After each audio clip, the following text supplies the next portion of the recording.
What's up everybody, my name is the Holy Apple and welcome to a new video. So as you're probably aware already, I did a guide for the duality dungeon last week and it's done reasonably well.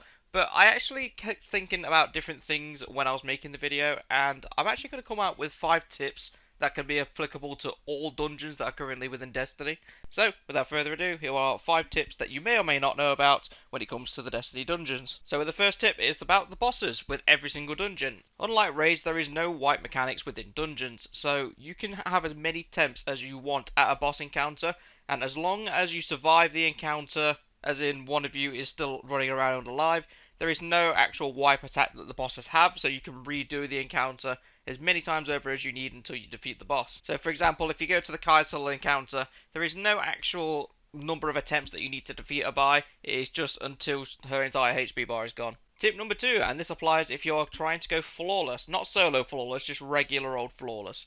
So you've got a fire team, you're doing well, and you seem to go flawless throughout the entire dungeon encounter, but for some reason, it doesn't give you the triumph at the end of the dungeon, and I think I've cracked why. Besides the very obvious that you might have died during the dungeon, if the joining ally symbol starts flashing, then you need to get to your teammates ASAP, because if you teleport, it will kill your flawless run. And the only way I can seem to make sense of this is if I use an example that I encountered recently. So we were running Pit of Heresy when it was on the weekly rotation for Pinnacle, and I had done the entire thing flawless, but there is one area where I did get pulled by the joining ally sign, and that's where the pitfall is going down when you first go into the trap maze kind of thing.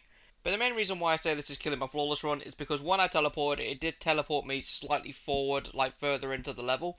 It would kind of make sense if there was some countermeasure in place by Bungie that would eliminate your flawless run at that point as soon as you teleport. And the reason I say that is because, let's say for instance, you get a fire team of 3 and one person is just being dragged throughout the entire dungeon and doesn't actually do anything, he just keeps joining allies. It'd be kind of redundant to get the flawless triumph that way. Tip number 3, do not be afraid to switch up your loadout as you are going through the dungeon. This is actually a very common practice within dungeons and raid. I'm pretty sure everybody's going to know this tip, but don't be afraid to be swapping up your weapons as you progress through. If something you feel isn't working when it comes to ad clear or maybe a boss encounter, don't be afraid to switch it up. It will probably help you out in the long run if you do experiment with the weapons. Tip number 4, survivability is key. And what I mean by this is survivability should be above everything else that you do within the dungeons. So whether this is doing DPS to a boss or wiping out loads of ads to make it easier for your fire team, survivability is number 1. So regardless of what you're doing, because like I said on a previous tip, as long as one of you is still alive, then the encounter can continue and you can just do the entire thing over again. So it becomes an infinite loop in that kind of a sense, but survivability is key. And tip number 5, stop watching YouTube videos and just play the dungeon for yourself. Figure it out as you go along. It's part of the adventure, it's part of the fun. But seriously though, if you are stuck on a dungeon, no shame in looking at a tutorial on how to do it. Or if you're looking for an optimal build kind of video, I mean, fair enough. But if it's your first time running the dungeon, I'd recommend going blind, it's a lot more fun.